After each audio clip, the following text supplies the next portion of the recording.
You're listening to KPCA LP 103.3 FM. I'm Naomi Takeuchi. I'm the Movie Muse. And hello, Facebook Live people. And we're on 103.3 FM in Petaluma, California. Also online at www.kpca.fm. So really excited to be here today because we have two special guests. For those of you on Facebook Live, you probably noticed that we have Mike and Nikki Watt who are in the studio today. And we'll have a chance to talk about one of the local events here, which I'm really excited about, which is called LumaCon. And for those of you watching on Facebook Live, you probably noticed I'm wearing a Minion shirt. So yes, I don't get to wear this very often, so I was very excited that we have a theme today to talk about later in the show, and so welcome. And I'll give a full introduction of them a little bit later in the show. So for those of you who are just listening for the first time, this is a movie review show, and then also we segue into a topic. So today's movies that I'm going to talk about are If Beale Street Could Talk and Destroyer. Two very serious movies. And now that I've been doing Facebook Live, I've started doing the movie posters. So for those of you who are interested, this is actually a pretty cool little movie poster, If Beale Street Could Talk. Because if you look at it, they have the silhouettes of the main characters and the skyline of Harlem in the background.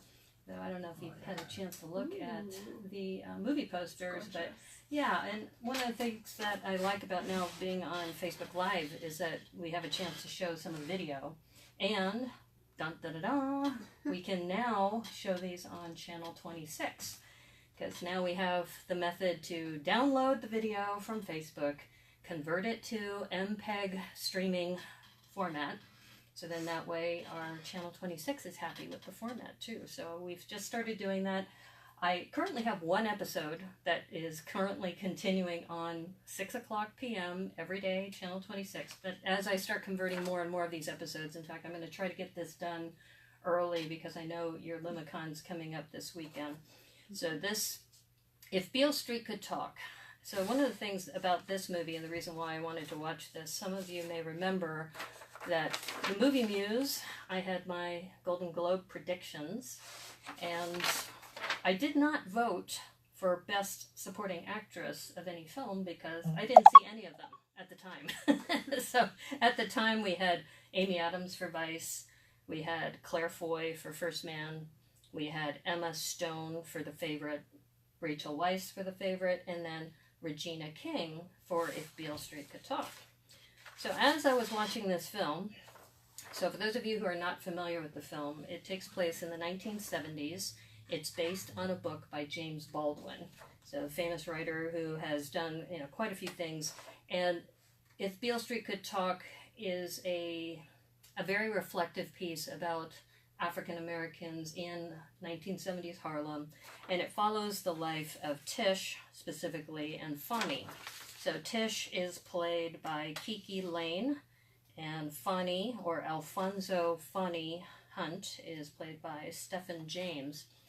And so when I was first watching this film, I was very impressed by the cinematography of this era, and then also the costumes and just people, how they interacted with each other in the 1970s, which is very different from today. And so the way they had the set design, and it takes place in Harlem, so they were able to find some really good shots of the Harlem streets, and they replaced all the cars with 1970s cars, which I'm sure took a lot of time and money to get parts of Harlem just blocked off to do filming. And have either of you been to a city when they're doing filming in the middle of the day or at night? A little bit in Petaluma. Yeah, so you know that it takes, first of all, you get the permits. Then you got to clear off the streets, you got to get all the extras or the regular tourists out of the way, and then you start filming. And so they did an amazing job just keeping the period and keeping the feel of the 1970s. And in fact, as far as cinematography, the very opening shot is a big crane shot, a long crane shot where you see this couple walking along the park in New York. And it even follows them to the point where the crane, if they're walking down the street and the crane's following them, and comes up above them and still follows them down. It was pretty amazing. Just cool. The very beginning to watch that, and you know that this is a love story between these two characters, and I think this is a very timely film, especially with the Black Lives Matter movement, and I think part of the message is that there's a lot of things that have improved since that time, but there's a lot of things that have still remained the same. Sure. And that's another thing, no spoilers on this show, so don't worry. I won't be giving out any spoilers, because I do think this is worth watching because of, first of all, the cinematography, as I mentioned, is really good. The other thing that this film did was it took snippets of television from the 70s and integrated them into the film as like snapshots. So it's almost like a documentary kind of feel sometimes in the film, even though it's a feature film. So it would just, you'd hear a voiceover of Tish talking about the lives of these people, and then they would integrate some just different archival footage. Cool. So it was, some of them were like as if they're watching the television, so you'd see that. And other times you would have just integrated like slideshows almost of different things happening at the time. So I thought it was very innovative the way they did that. But I would say it's not exactly a feel-good kind of movie, but it's very contemplative. So it is, and I talk about whether you should take your kids to this movie or if you want to take a date to this movie. So I would say that if you're going to take your kids to this movie, it would be somewhat educational, but just plan that they probably should have your older kids probably attend rather than some of the younger ones, because they're going to be asking you questions a lot of times, and it's not one of those films that young kids would enjoy. Right. We went, and Nikki and I didn't see it, but the Green Book was similar, where it would have a great impact on a lot of young people. Right. It would raise a lot of questions. And like, why are they talking like that, right? Yeah, no, you're right. And I did a review of Green Book a couple weeks ago, and I think that also talks about that kind of dynamic between how these main characters interacted with each other. And I was really cheering for Viggo Mortensen in that. I really enjoyed him in that role. I think he's an underrated actor. It's unfortunate, and if you see my prediction sheet, I actually put Viggo Mortensen in there, even though he didn't win. Yeah, one of the things I liked about his performance was that when I read about his review, that he had put a bunch of weight on but I read that he was a bouncer. I thought he was going to be all muscular. I had no idea he put it on eating like chicken and pizza and donuts. 40 pounds of like belly weight. And it's interesting because people remember Viggo for roles such as Aragorn in Lord of the Rings and being this very suave and leading man, and then he's playing this bouncer who's pudgy and he's got a beer belly and he's not exactly, and even he has mannerisms in there where like he's scratching himself while he's getting out of the bathroom, that kind of thing. So I think he certainly personified the character really well, and I really wish Viggo would get more attention, because one of my favorite films of Viggo is Eastern Promises. I'm not sure if you ever saw that movie, but he had to put on a Russian accent in that movie and a British accent in that movie, and he also had a fight scene in a sauna in the nude.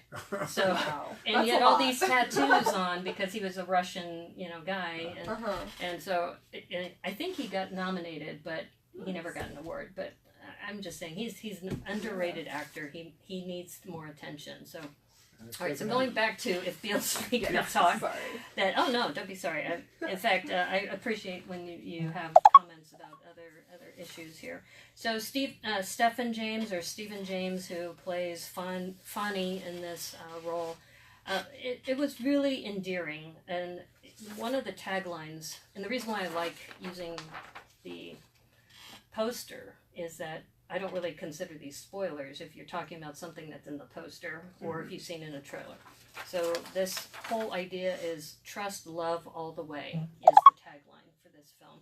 So this really is a love story between these two characters and how different circumstances get in the way. Just like with any story, you always have obstacles that the main characters have to, they have challenges along the way. but I really thought these two were very endearing and very loving, and you got to see their family and how they interact with each other. This particular director, Barry Jenkins, is also known for Moonlight, which you may know way back when. This is when Cher, I think, won the Academy Award for that movie. So he really has also a sense of the vibe of New York City. So I think that's another thing, that this is a nice tribute to New York City in the 1970s, because you really immerse yourself into that world. So the acting, the nomination was actually for, I believe her name is Belinda James, who was nominated for the best, or Regina King. Look at that, I'm way off here. Regina King. So she played the mother. She played the mother in this role, the mother of Tish, who, there's a scene that, and I don't want to give away spoilers, but there is a scene where she is staring in the mirror, the mother's staring in the mirror, and she's putting a wig on. And just the range of emotions that she shows just for that simple act of putting this wig on, I thought was phenomenal, because there was no dialogue during that scene. She's just staring into the mirror and she's putting this wig on, but you could tell without giving away the movie, that you can tell that she's doing a lot for her daughter. And she is going through a range of emotions in her head that she has to portray in this one scene. And that's where you really can tell a wonderful actress as far as how well they can convey their emotions for not even saying a word. Yeah, that's absolutely strong performance. It was a very strong performance, and I would highly recommend that if you are interested in New York City, and if you're interested in the 1970s and you want to immerse yourself in that, and also if you want to have a better understanding of the African American experience during that time. I think this is fiction, but it does interlace some of the different activities that were going on at the time, and that was the television little interludes that they had.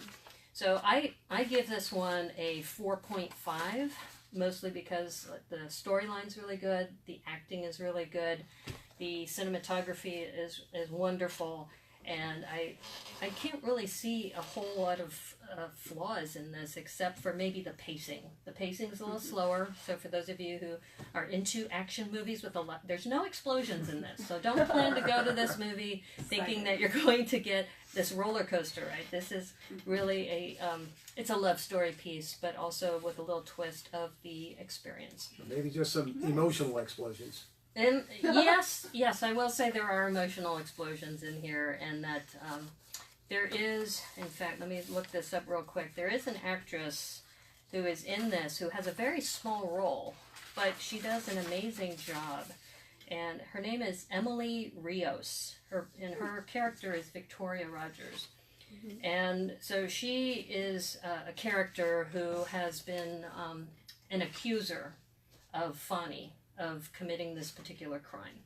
And then her performance in the one scene she has, I was really impressed with that. And it's not very long. It's maybe 2 minutes. Oh, wow. And the other person that's in this movie, which I was really excited about, is Pedro Pascal. And for those of you who know Game of Thrones, he played Oberyn Martell. Okay. And he was also in The Kingsman in the Golden Circle, who played Whiskey. All right. I don't know if you've seen either of those movies or the Game of Thrones series, but he's a Chilean actor. And when it came to the Whiskey role that he got in The Kingsman, which is, if you're familiar with the Kingsman mythology, right. It starts in London. Well, the second one, the Golden Circle, takes place in the U.S. So it's kind of a parallel. The Kingsmen have this tailor shop is their front, whereas in the American version, the front is a big whiskey manufacturing company. So it's a huge conglomerate of alcohol. So he plays a character called Whiskey, and his main, I guess, tools for combat are a whip and a lasso. So if you can imagine, so they brought in Americana, and they brought him, and they dressed him up like Burt Reynolds. So if you can imagine, for those of you who are old enough to remember Burt Reynolds and Smokey and the Bandit and some of those, they put the big mustache on him, and they had the cowboy hat. And so Pedro Pascal has been getting a lot of rave reviews for just some of the work he's been doing. And he was in this film. Another person who was in this film who had a very, very small role is Dave Franco. So Dave Franco, who is the brother of James Franco, he had a very, very small part, but even if you are a supporting actor and you have a small part, you can really provide a lot of really good acting and color to this film. Absolutely. And so Pedro Pascal, he plays a Puerto Rican character, and then Dave Franco plays a Jewish character, because New York has all of these different multicultural aspects of it. So I was really impressed that, I'm looking at Dave Franco, and they put some makeup on him, a yarmulke and the glasses, and like a little Jewish boy, and he did a great job. And I go, God, that looks like Dave Franco. And I looked at it. Yes, it was Dave Franco. But he was one of those characters who can transcend with the performance, whereas we had a conversation with another guest where we talked about Tom Cruise.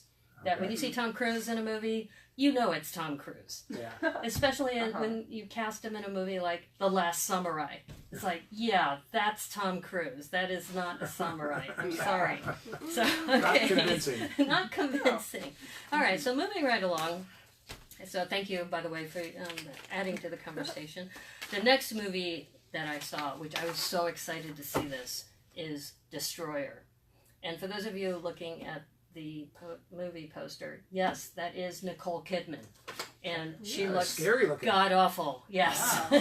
Wow. And one of the things about, and for those of you who remember, she was in a film about Virginia Woolf, and that they transformed her appearance in that, and they gave her a prosthetic nose, and they made her look like Virginia Woolf. Well, in this case, she's still Nicole Kidman, but she's a haggard Nicole Kidman. This is like Nicole Kidman who's been living on the streets for like 2 or 3 months or several years. And they did an amazing job with the makeup on her, because she's an amazingly beautiful actress. Mm-hmm. And so she is in this film as a cop, a detective, who had a really bad experience when she was a rookie, and then she ended up getting into alcoholism and some other things, and that's why she's so haggard. Mm-hmm. And one of the things that really amazed me about this film was just her gritty performance of this character. Now, as you know, she's done a lot of things, and we'll be segueing actually in a little bit, because she was recently in Aquaman. Oh, you haven't seen Aquaman yet? I have not seen Aquaman. Not. You guys are part of Lumicon, and you haven't seen Aquaman? What? We're not the big comic. We do a lot of drawing, our own drawing of Aquaman. Okay, your assignment before Saturday. Okay. To go see Aquaman. We'll do our best. Okay. Yeah, I know you have time. I know you're going to be busy. So in Aquaman, this is not a spoiler because it's in all the trailers, Nicole Kidman plays the mother of Aquaman. Really? So she is the I think her name is Atalanta, I believe, or something along those lines. Mm-hmm. And she's the queen of the oceans. And she belongs to Atlantis and this huge community down there, and she happens to fall in love with the lighthouse keeper.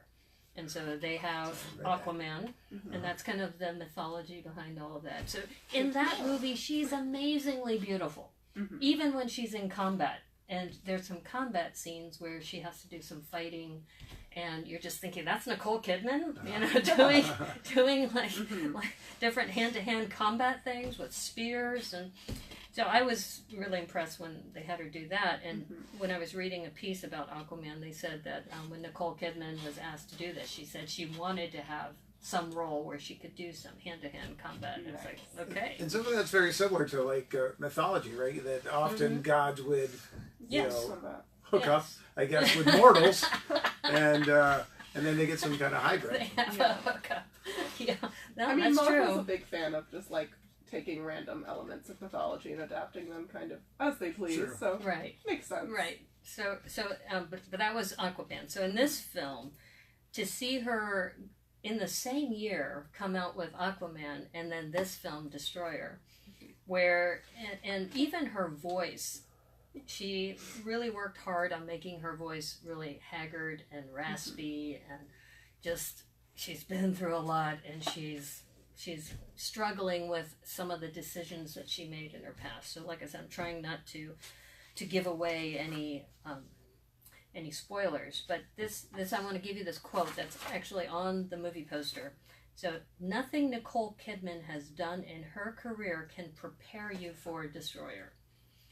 And that, I must say, I was pretty taken aback when I first, the very first opening shot, you see a close-up of Nicole Kidman's face as she's getting ready to wake up. And she looks like this, you know, Scary. and pretty scary, but she's got those beautiful blue eyes. So, you know, as soon as her eyes open, then you think, oh yeah, that's Nicole Kidman. But my gosh, you know, she needs to get to the makeup team right away.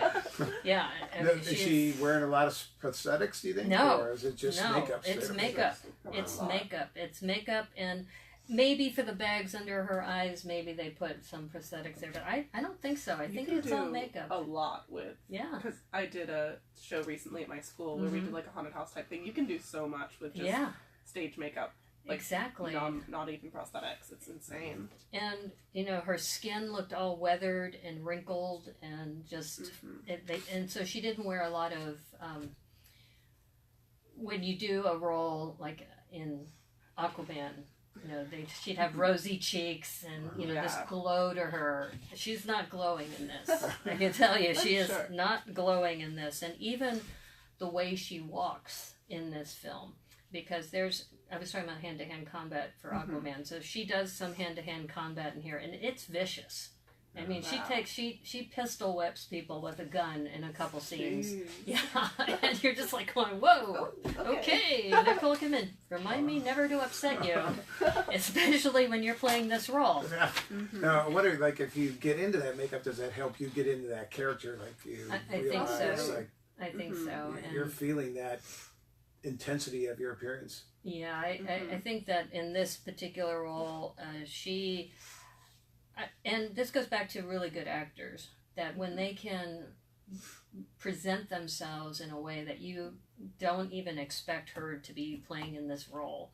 I mean, you would expect somebody like a Gina Rodriguez to play this kind of role, somebody really gritty and tough, and somebody who, you know, if you ran up against her in a dark alley, that you might be scared of her. I mean, Nicole Kidman in her regular persona, you run into her in a dark alley, you just think, oh, okay, you know. Autograph. Nice. Yeah, can I have your autograph? And she looks nice, and she's not going to kick my behind.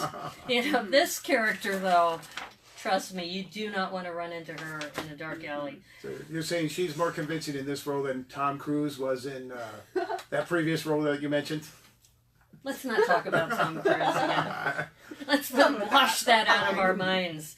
Because, well, you probably guessed, I'm not a big Tom Cruise fan, but I think the only film that I think he did a fairly decent job is when he was in 4th of July. That's going back a ways. That's going back a ways. I mean, now he's doing Mission Impossible. Fairly decent is your, like, top role. Yeah. He did, like, he's not a Viggo Mortensen. Yeah. Let's just say, if the Academy starts to nominate Tom Cruise for Best Actor for something, that will be phenomenal. So, Tom, if you're listening to this, start thinking about the roles that you're going to do. Look at Nicole Kidman, what she did in Destroyer, because she was nominated for this role, too, for Best Actress. And I actually had, even though I hadn't seen her performance, I had predicted, or this was my choice, was I wanted her to be recognized for Best Actress in a Drama. Now, everybody knows that Glenn Close won for The Wife. I have not seen that either, but I will say that everybody was saying Lady Gaga was snubbed, that she should have won for Best Actress for A Star Is Born. Did you see A Star Is Born? Or no. Okay. She was good. I'll say she was really good in it, but when you watch Nicole Kidman in Destroyer, and there's the other one, the Best Actress, Olivia Colman in The Favorite. Now, with the Golden Globes, they subdivide it between drama and comedy, but when the Academy Awards come out, it'll just be Best Actress in a film. Yeah. I have no doubt that even if Lady Gaga is on the list, she's not going to win. I mean, if she wins, I'll be really surprised, because honestly, Olivia Colman, to me, is going to be the one to beat. She's the one in The Favorite. And now that I've seen The Favorite and I've seen Destroyer and I have seen quite a few of these, the only ones that really I do need to watch are Tully, Charlize Theron, Eighth Grade, Elsie Fisher. I've heard about that one. Yeah, one of my friends adores that movie. Oh, okay. So there's still some. I mean, it's hard to watch all these films when and to try to get ready for this. But the other quote that I wanted to mention in the movie poster is it says a tremendous piece of filmmaking, and this was a film by Karen Kusama, who's a fairly new director and a woman director of Asian descent. Yay! So I really wanted to meet her because she was at the Mill Valley Film Festival only a couple months ago, but unfortunately I wasn't able to go there, and I don't get these like backstage passes even though I do this kind of work. Maybe someday if anybody's listening. But the other thing about this film is that her camera angles and the way I mentioned that when she started the film, you started with a close-up of Nicole Kidman's face and her waking up. So this, what they call a plongé shot, so an overhead shot of her. And then there's a couple scenes where she's getting ready to tail a few of the bad guys. And so as she's tailing them, and there's some interweaving of the following of the scenes. So in other words, it's not just a camera following a car. Cool. She puts a little bit of overlap to give you the sense that yes, time has passed and they've gone through several neighborhoods without actually mounting the camera only on the car with this one shot. So I think she had some really good camera work in there. Awesome. And I'm really, really happy too that there's some other actors in here that were in this movie, notably Bradley Whitford. So if you remember Bradley Whitford, he was in The West Wing. Okay. So he was one of the characters in The West Wing. And he, normally when he's in a film, he usually plays one of the good guys. So he plays a bad character in this. And they aged him quite a bit in this film. So I'm looking at him going, well... And I think they also had him gain weight for this film too. So, or they put a bodysuit on him or something. But he is in this film as well. And I was just impressed with how Nicole Kidman was able to pull off that she's this detective. Yeah. She's been through a lot. She's tough. She's got this relationship with her daughter that she's working through, a teenager. So she's got those different conflicts that she's working through. So I'm going to also rate this one a 4.5. And the only reason why it's not a 5 to me is that there is some choppiness to the film as far as, you're trying to follow the storyline and then you start thinking, well, wait a minute. It almost had a Memento-like feel to it, for those of you who remember Memento. Yeah, I remember Memento. Yeah, so you kind of are trying to piece the pieces of the puzzle together, and it has a really cool ending, so I'm not going to give away the ending, but I think that I would say just as far as filmmaking is concerned, the storyline is concerned, excellent film. And I would highly recommend that you try to go see it in the theaters. Nice. Probably not a good date movie though, because if you want to see people getting pistol whipped in a movie, probably not, unless that's your thing. I don't want to judge. It's an unusual date intro there. Yeah, exactly. So do you think it's more challenging for people to get nominated or win awards when they do a remake like A Star Is Born? Actually, if you look at the history of A Star Is Born, those actresses all won.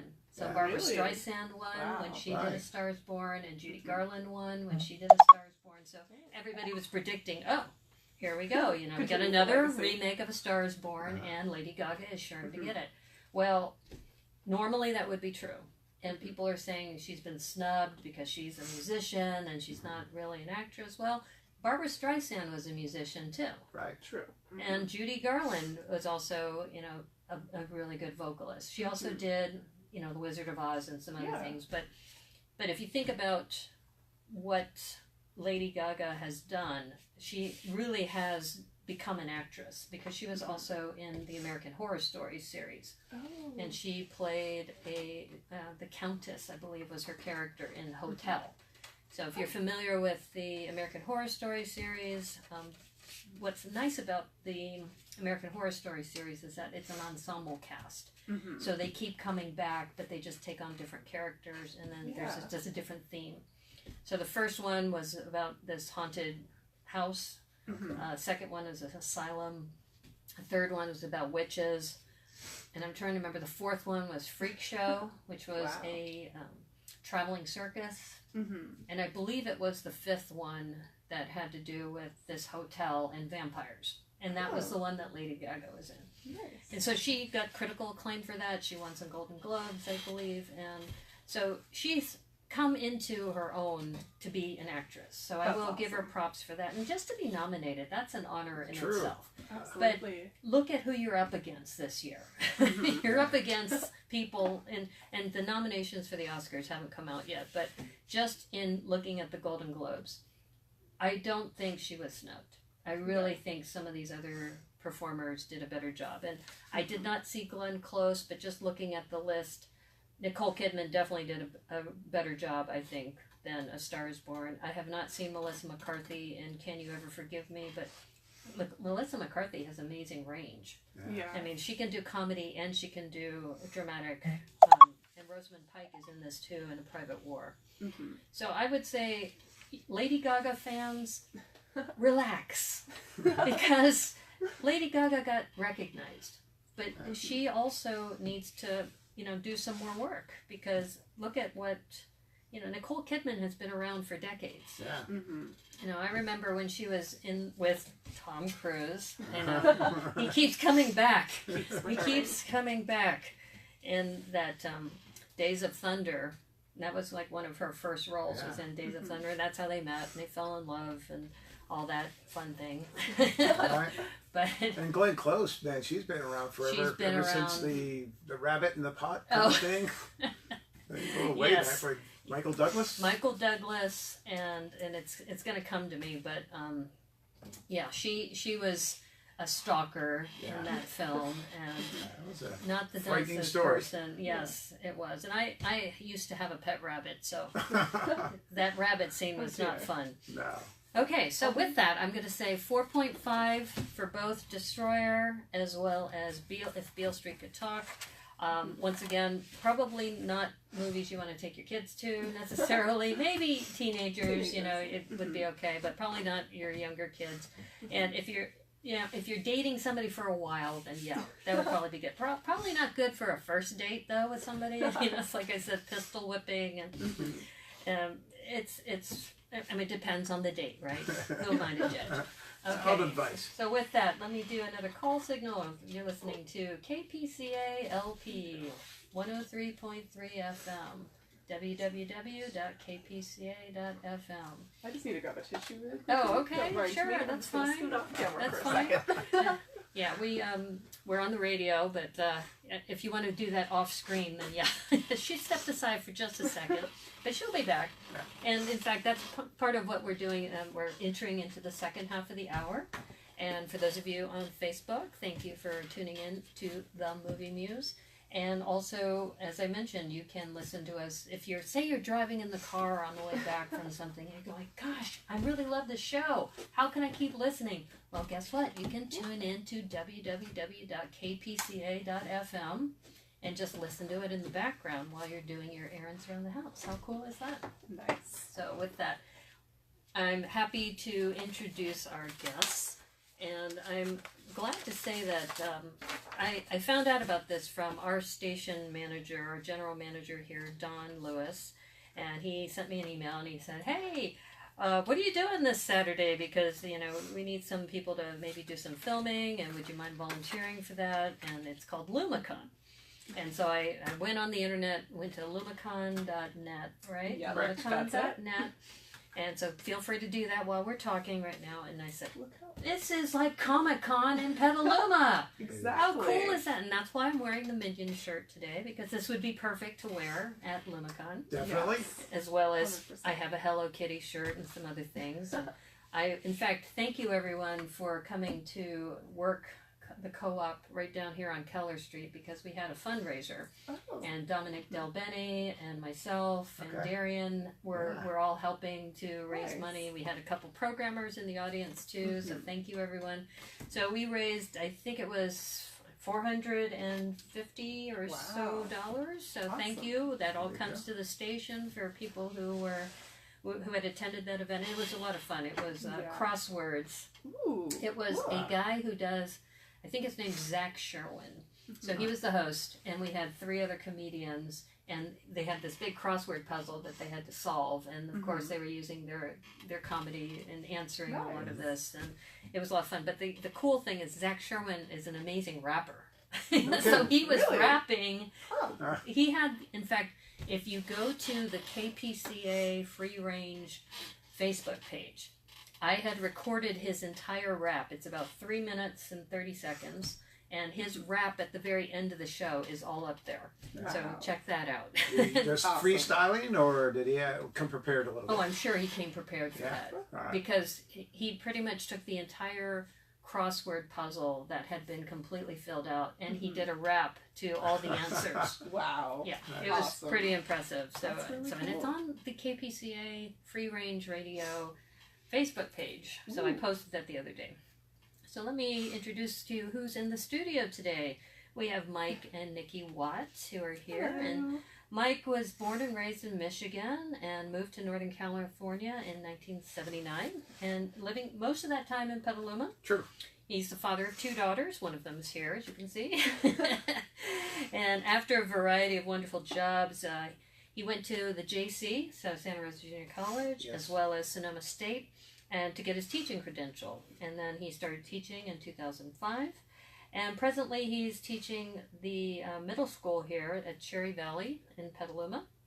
And he's heavily involved with the community, including the NJB, Mentor Me, Rebuilding Petaluma, and Meals on Wheels. Yes. So very huge contributor to the community. And he's also been a member of the team that puts on LumaCon. We're going to have to say that. I wish I had an echo on this. LumaCon, con. So LumaCon since the beginning. And along with his daughter Nikki, they are the connection to the local business community, collecting donations of all variety that goes into the artists' gift baskets and are awarded to some of the student contestants too. Great. Yeah, so welcome, Mike. Thanks. And Nikki here, she's currently a 16-year-old student at the Maria Carrillo. Yes. Sorry, Maria Carrillo High School, born and raised in Petaluma, an active part of its volunteering community. And when she's not rehearsing for her school's latest theater production or debating politics, so that would be another show. She works with a variety of local Petaluma organizations, and she's part of the Petaluma Library Teen Council, that's where the idea of LumaCon originated. Yes. And it was spawned there, and along with working with her dad to raise donations for all the 5 years that LumaCon has existed, she's also their social media promotions specialist. Yep. And serves as the main teen representative on the organizing board. So welcome, Nikki, and welcome, Mike. And thanks. Great to have you here on the Movie Muse radio show. Excited to be here. And I was really excited just looking at your website about how you've been around for 5 years, and that before the show they were talking about how I will be there on Saturday to do some filming with a couple people. Mm-hmm. And that they said, we have the cosplay contest going on around 2 o'clock. So why don't you share with our viewers and listeners about what is the framework of the event on Saturday in case people are planning to come. Cool. So I don't have the exact schedule with me right now. I could probably pull it up. But basically we start out in the morning and it's a lot more low-key. What time do you start? We open at 10. Okay. Artists and where is this? Volunteers. It is at the Lucchese Center. Thank you, keeping me on track. So the Lucchese Center Petaluma is where we will be. We open at 10. By then we'll have about 20 professional artists in there, a bunch more youth artists, all these different vendors. We have Copperfield's Petaluma, a bunch of different local game game vendors, comics vendors, Brian's Comics, neat. a great spread of vendors there, so that's awesome. And so for the first bit of the day, it's a little bit more just an intro. You can just come, hang out, go through our artist alley.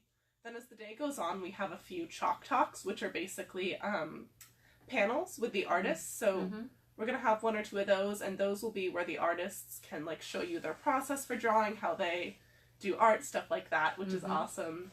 I think at noon, Dad leads a cosplay contest for little kids. So do you want to talk about that? So I have a character at LumaCon, because many great. people do come up with characters. Yeah. I look to make my character as easy as possible, and as comfortable as possible. So I went back to one of my first superhero characters when I was probably like 4 years old. And when you're 4 years old and you don't have much for a costume, you go in the bathroom, get a towel, and safety pin a towel around your neck. And so I am Towel Man at LumaCon. That's your cape, right? That's my cape. And I just tape it. Towel Man. Tape, Are safety you a pin. South Park fan? So a little bit, but not So quite. you know about toweling, right? Yeah, I have a little forget different to bring different your dialogue than him. And so I'm Towel Man, and I lead the like under 8 parade. So we have a huge contingent of young people that come in costume, superheroes, you know, Hello Kitty, princesses like that, and we bring them in, and I carry a sign, and we parade them through the entire venue, all the way through all the rooms, past all the artist tables. So fun. it's a great excitement. We go down the hall all the way back and back into the main room, and we give them all like comics and pencils and stuff like that. And Now, what's the age group for this? so for that particular group, I think it's about 8 and under. Yeah. And then we have 2 other age groups. I think 8 to 12 for one cosplay thing, I believe, and then 12 and up is a little more competitive stuff. Yeah. So to touch on that cosplay, like our first year. So to go back, like give you a little context of history. Our first year, we were on the fairgrounds in Petaluma. Oh, wow. And as it was just put together by the Teen Advisory Council and a couple of seniors, they were doing as their senior project that year through the Petaluma Library, along with Casa Grande's Library and Petaluma High School Library, are all coming together to make this event successful. Which is really cool to have the 2 high schools plus the library all come together. It's a lovely combination. Yeah, and so we were kind of doing it on a whim and thinking like this would be fun, and we our big draw that year was Stephen Piste's Pearls Before Swine, who does that comic strip and the Sunday Comics and stuff. That was our big draw, but we didn't really expect a big thing, so we expected like 300 or 400 people at the big hall. I forget on the fairgrounds what it's called. But we expected 300 or 400 people. We ended up with 1,200 people showing up that day. Like 4 we were times afraid what you were expecting. Wow. we thought the fire marshal was going to come and shut us down. It was insanely packed in there. And we had like artists just show up, so we Well, that was 5 years ago. yeah, Right. And so we had to carry tables over our heads and get people in wow. and stuff like that. And so then the first year we didn't have cosplay at all. I don't think We did. We had we actually had our first year a contest for the younger kids, and that's what eventually spawned having a parade for the younger kids, because we realized it feels terrible to award one 8-year-old being better than the rest of them with their costumes. So you get to parade them around. Yeah, so we decided like they're not quite old enough to compete yet. They're just all looking cute, so they'll have a parade. Right. But we've had amazing cosplay since our very first year. The contests are more organized now, but. So for those people who are not familiar with cosplay, can you provide a definition of that for people? So cosplay is, to like give a very official definition, it's, I think, the combination of costume and play. But basically what it is, if you ever see photos of Comic-Con or any other kind of convention like this, it is all the people who dress up as certain characters from any kind of media. Sometimes they even do original characters, but you know, it could be video games, it could be comic books, it could be movies, TV shows, for sure. webzines. We've had everything from you know, like web comics to one time a girl came not even as a character but as the ship from Star Wars, I'm pretty sure. And it was one of the best costumes we've ever seen. It was really cool. So people are insanely creative with that, and the main group that we have is like the 12 to 18-year-olds, and they put so much work into their costumes. It's amazing to see what they can come up with. Right, and that one has grown. Like our first year, we only had a few, and then last year I think we had close to 50 kids that, from wow. that age group that showed up on now, stage. Do they have to register ahead of time? They do. Yes, Is it too late to do that, or can No. they No, do that now? it's just the day of. There will be a table if you want to come do this. There will be a table with a teen volunteer working it, and they'll take down a number so that there's, you know, a solid process for us. We have official judges who actually also do a lot of cosplay themselves. But so like each contestant gets a number just so we can keep track of everyone, but you just show up the day of. So it's almost like one of those, if you're in a 5K race where you have a little number and then you get to, you know, walk around like in an your audition number or costume. something. But one of the bonding things too is that a lot of people come in their costumes and they find other people with the similar cosplay costumes at the similar shows, so they run across each other. So we, like last year, we had Spider-Man and who's the Deadpool running around together. And how fun! They had a great time. They had a great time, yeah. So it's, and then other characters meet up with other characters. Lots of photo ops opportunities like that. We see that a lot. I'm big into Legos, as many of you know, because my nickname is the Brickanista, and we were talking about Caleb Ruff, who's with the Brick Hut, and how he normally comes to your show every year, and that if you go to a Lego convention, there's always a Star Wars group, and then there's the police and the city group, and then there's the pirate group. Yeah. They're all part of the Lego thing, so I can see that you can have that kind of camaraderie when you go to one of these conventions. And we still do have the Lego guy this year. Caleb's not going to be there, but the library itself is providing a bunch of Legos. And what we do, we set it up. So, you know where I'm going to be. And so we set up the venue where there's a lot of exciting rooms, and then on the far end we have the one room that's the Lego room. So if like there's so much going on, your kid gets overactivated, you can go in this far end of the room, be quiet, kind of have Legos. So we have Legos and a big stack of Sunday funnies from all across the country. Yeah. So you can have some quiet time, sit down, read funnies, and see comics from all across the United States. We have from Michigan and Southern California and Detroit, and then we've gotten some from Boston and San Francisco. So there'll be some comic book vendors there, because you also have artists and also vendors who will be selling their wares there as well. There'll be guys that are selling action figures and statues and graphic novels, and all the artists will be selling their personal items too, signed books, and like that. And then, like Nikki mentions, there will be like 25, maybe 30 student artists. So one of our biggest draws is really about focusing on the student artists. Yeah. So since like the development of LumaCon, a big part of it, because as Dad mentioned earlier, it was developed on the teen council, so 2 seniors actually spearheaded the project.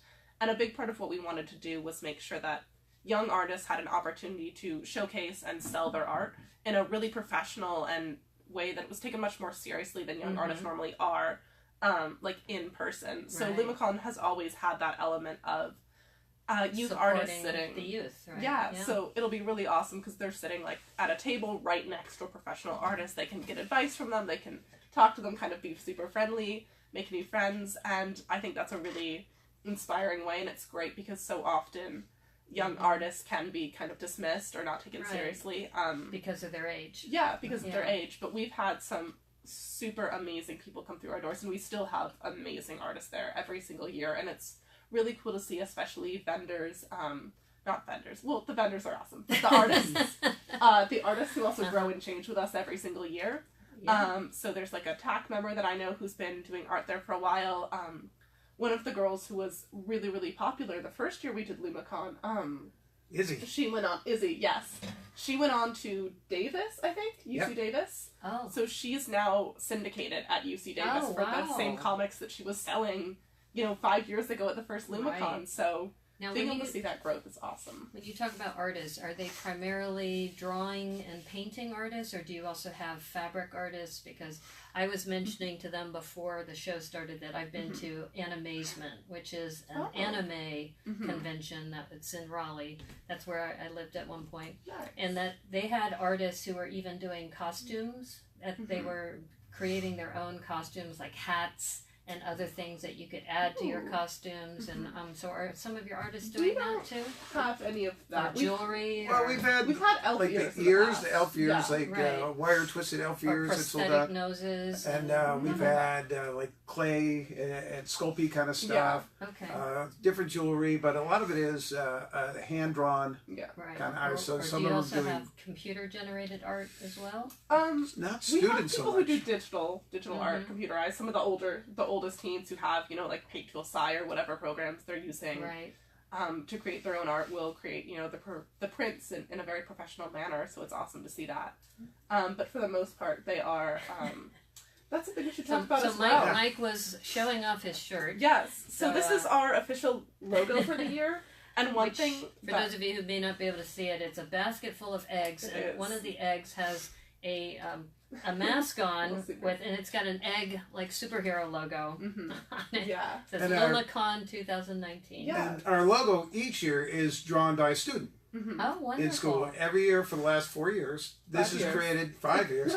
Has been created by a youth artist in our community. And for those of you who may be watching remotely, because this is Facebook Live, you may be watching from around the world, the eggs are significant to Petaluma because this is the egg capital of the world at one point. I think maybe that has changed, but we're still proud of it. We're still proud of our history about, you know, raising chickens and eggs, and we also have a butter and eggs festival every year. So that's why, if people are wondering why is it a basket of eggs, there's a reason for that in Petaluma. And even in this set, it's grown from like our first year, like I said, we've expected 300 or 400. We had 1,200. Now we're averaging about 3,000 people in a day. And this has even grown. Our first year, we had probably 5 entries, I think, and 3 of them were from the same person. And this year, we got close to 60 entries. 60 for entries. the logo contest itself. So it's can grown. you share with us who the artist is as far as you did that? Is it Anna? Is she on there still? No, I think I can pull it up on the social media really quickly. Okay. Well, and since you're talking about social media, if people want to learn more about this, do you have a Facebook page, or how else would you Instagram and? Yeah. So if you look up LumaCon, just LumaCon 2019, you'll find we have a Facebook event and a Facebook page. So just look that up. We have a lot of info posted there. And then the place where, because I run the social media, I am the most active on is actually our Instagram page, which is LumaCon Official. So on there, I post a lot of stuff about, you know, the kind of events we'll be having at LumaCon. I have lists of our vendors and everything. So that's all really cool, and I really recommend you check it out. I'll also be running, hopefully, a live Instagram, or not a live, but I'll be keeping Instagram story going throughout the day of LumaCon itself. So if you follow at LumaCon Official, you can see hopefully featured cosplayers and artists and all kinds of other awesome stuff. Right. That would be a lot of fun to watch and follow. And of course, you should just show up. It's at the Luke Casey Center, and you start at 10 o'clock. So 10 o'clock. Go till 4, and is there an admission fee? Totally free event. It's always been completely free. Listen to that, free. Awesome. Can't not go. Just show up. Whatever you're into, we have any superheroes covered. One of our greatest options is that we are getting more and more popular with the Star Wars crowds. Oh, of course. And our first year we had 1 Rebel, and each year since then we've gotten more and more. And last year we had Sand People and Princess Leia and Stormtroopers. We had probably 30.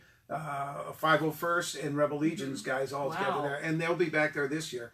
And one of my favorite stories, which Nikki has heard many times, is that last year a stormtrooper comes up to me at the last half hour of the show and goes, "Hey man, get ready, Darth Vader's coming." Oh. And I'm going, "Cool, what a coup, man!" So I turn around and there's this 12-year-old boy behind me, and I go, "Buddy, you better start behaving because Darth Vader's coming." And the kid takes a second, he goes, "No, Darth Vader wouldn't want me to behave. I should go push a 6-year-old out or something like that." So Darth came in and he was swatting at kids. And he was great. He was just wonderful. Except for it was tough because Darth is being all menacing, and then all these little kids are running up and hugging his leg. Like it's Darth Vader! I love you, Darth, man! Kids. So there's something there for everybody. That's wonderful. Young and old. And then you mentioned about the schedule. So the schedule's on the website. Yes, it is. And then also they can follow you. Is there also a hashtag for Twitter or something that they could follow too? So we don't actually have a Twitter account, but if you want to use a hashtag, I'm keeping LumaCon and LumaCon 2019 active as our hashtags on Instagram. So if you want to use Twitter, feel free to put them there as well, and I will create a Twitter account if people put them there for LumaCon.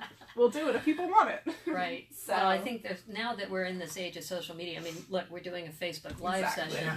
You just have to have all of those different things. Now, of course, I have to ask, because you're a teenager, Snapchat? For some of the people who are maybe using Snapchat? Will there be a Snapchat? I once considered making us a Snapchat, but it's not, like, effective, because I would just basically use it for one day. Right. But, I mean, if there ever comes a day save in the videos, future, you know. That's true. You can if there save comes the a day videos when LumaCon's super popular and people want it on Snapchat, hopefully someone will put it on Snapchat. Maybe we'll start it this year. There you go. Because Snapchat, at least the more millennials that I talk to and teenagers, it's like that's the media that you're going to be using. And I have a Snapchat account too. Nice. I don't have one for the movie Muse. I probably need to set one up for the movie Muse, but I do have one, Naomi 1000 Cranes. Nice. So that's my Snapchat account. Mostly I set it up so I could communicate with my nieces. So they use Snapchat all the time. Right. So it's like, hey, I need to chat with you. Yeah. Or and it's kind of embarrassing. It's like, yeah, my aunt just sent me another Snapchat. So, but it is, I think, really important that now in this day and age of social media that we try to integrate as many of these as we can. Yeah, absolutely. Now we have about a minute and a half left. I know time just flies right by. So just curious, is there any other closing remarks as far as this Saturday? So if you have a shirt in your closet like this, or a towel you can wear, you can wear a towel. Just bring your towel with a little clothespin or a safety pin, and you could be in the parade with Towel Man. Yeah. Yeah. And we just want to make sure everybody just comes out and has a good time, and support the artists and enjoy yourself. And one of the things that we have different this year is bicycle parking. Oh, so we have the Bicycle Coalition is going to have valet parking for your bicycles, and you'll get a ticket for a raffle. Valet parking for your bike. So, that is cool. And then just a quick few other things I want to feature really quickly that we'll have there. We actually have various VR capabilities available for people of all ages to try out. So that's an awesome thing. We had it in a bit more limited scale last year, but that's really cool. We'll also be having kind of introduction to both Dungeons & Dragons and Magic the Gathering. If that's something you want to get into, check out our schedule for that. We also have LARPing, which is live action role playing, as well as foam sword making tutorials by the same people doing that. You can make your own foam a sword and then hit your friends with it, which is awesome. So there's lots of really cool things. We have a drawing room, all kinds of amazing activities, and we really hope to see you there. Well, with that, thank you, Mike. Thank you, Nikki. Thank you, Naomi. For being on the Movie Muse Show. Thank you, everyone, for listening. See you at the next screening. See you Saturday. And stay inspired. Bye.